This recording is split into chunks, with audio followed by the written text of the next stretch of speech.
26 aprel 2026-cı il tarixində keçirilən 9-cu siniflərin buraxılış imtahanında istifadə olunan ilk mətnin düzgün cavablarını sizinlə bölüşürəm. D variantında Kəndin ilk müəllimi adlı mətnimiz var. Mətnimizdə məsələn 37-ci suala baxıraq. Mətndə əvvəlində işarə qoyulmuş sözlərə əsasən cədvəldəki uyğun fikirləri müəyyən edirik. Əvvəlində üçbucaq işarəsi qoyulan karıxmış sözü var və kvadrat işarəsi olan işə girişmək ifadəsi var. Karıxmaq nədir? Nə edəcəyini, nə deyəcəyini bilməmək özünü itirməkdir. Bir doğrudur. Bunun qarşılığı nədir? Qardaşım atamın dediklərini eşidincə çaşıb qalmaq olar. 1-2 doğrudur. 4-ə baxırıq. 4-də biz işə girişə bilərdi deyir. Ciddiyyətlə bir işə başlamaq, bəli, bu doğru fikirdir. 1-2 4. Onun qarşılığına baxaq. Ona idarədə fərqli işlərə nəzarət etməyi tapşırmışlar. Xeyr, səhv fikirdir. Düzgün cavabımız olacaq 1-2 və 4. Yəni B variantı. Daha doğrusu C variantı, üzr istəyirəm. 38-ci sual. Hansı deyimlərin mətndəki əsas fikri qüvvətləndirmək olar? Burada elm öyrənmək var ki, insan elm öyrənərkən nəyisə nail ola bilər. Düzgün cavabımız olacaq E variantı. Elminə keçməyən yolun sonu qaranlıqdır. 39-cu sual. Mətnə əsasən cədvəldə olan doğru fikirləri müəyyən edirik. Kənd cəmaatının təəccübünə nə səbəb olur və Salmanın təəccübünə nə səbəb olur? Salmanın insanlar qarşısında çıxış etməsi kənd cəmaatının bəli təəccübünə səbəb olur. 1-1. 2-yə baxırıq. Hadisəni nəql edən şəxsin kəndə alim kimi qayıtması. Xeyr, burada belə bir şey yoxdur. 2-yə çıxırıq. Salmanın uşaqları təhsilə cəlb etmək istəyi, bəli, insanların təəccübünə səbəb olurdu. 1-3. 4-ə baxırıq. Kənd cəmaatının təhsilə biganə münasibəti, bəli, Salman təəccüblənir ki, bunlar nə üçün təhsilə biganə yanaşırlar? Düzgün cavabımız olacaq B variantı. 40-cı sual. Mətnin sonuncu abzası ilə bağlı səhv fikirləri tapacağıq.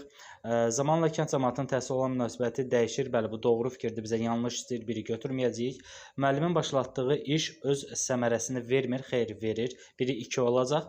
Əvvəllər fikirləri xoş qarşılanmayan şəxs indi rəğbətlə xatırlanır. Bu doğru fikirdir. Götürmürük. Bizə yanlış fikir lazımdır. Köhnə məktəb yenisi ilə əvəzlənir. Bəli, yenisi tikilir, vurğulanırdı. 2 və 5 doğru cavabımız olacaq A variantı. 41-ci sual. Mətnə əsasən cədvəldəki uyğun fikirləri müəyyən edəcəyik. Hadisəni danışanla bağlı doğru fikir, Salmanla bağlı səhv fikir istəyir bizdən. Salmanın asılı məktəbədə təhsil alır, onun yetirmələrindəndir. Bəli, kəndə alim olaraq geri qayıdır. 1-1 olacaq. 2-yə baxırıq. Digər sakinlərdən fərqli olaraq Salmana tövləni təmin edərək, xeyr, belə bir şey yoxdur. 2-yə çıxırıq.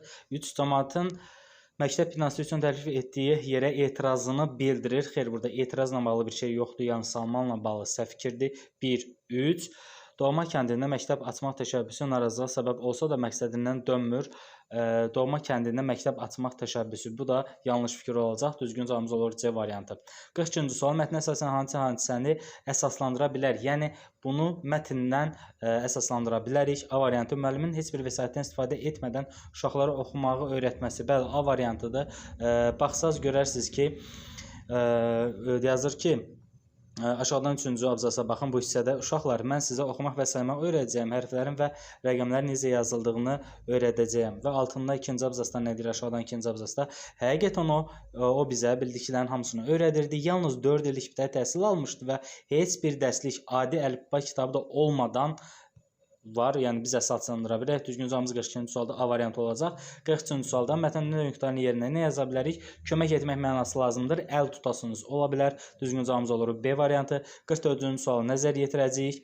Nə istəyir bizdən? Cığır və aləm sözlərini istəyir izləyicilərimiz. 1-də cığır sözünə nə uyğun gələr? C uyğun gələcək. Bəli. Yeni cığır açıb üçün kontekstdən fərqli mənada işlənmişdir. Bəli, 1-ə C, 2-yə 1-də D uyğun gələ bilərmi? Bəli. Kəndin aşağısı ensiz və dar yol. Bəli, dar yollara biz cığır deyərik. Düzgün cavabımız 1-ə C, D, 2-yə B uyğun gəlir. Yəni 44-cü sual B variantı olacaq. 45-ci sual cədvəldir. Və sonuncu 46-cı suala baxacağıq. Mətnə əsasən rəqəm yazılmış ifadələrin qarşılığını, yəni əsas mənaları nədən ibarətdir? Ona baxacağıq. Təngi nəfəs, yəni nəfəs-nəfəsə qalmaq, cəld mənasında ola bilər. Üzr istəyirəm, tez mənasında, tez çatanda, cəld çatanda, nəfəs-nəfəsə çatanda bunlar yaza bilərik. 2-də əbəsdir, boşdur yaza bilərik. Üstə puça çıxmaq, heçə çıxmaq yaza bilərik.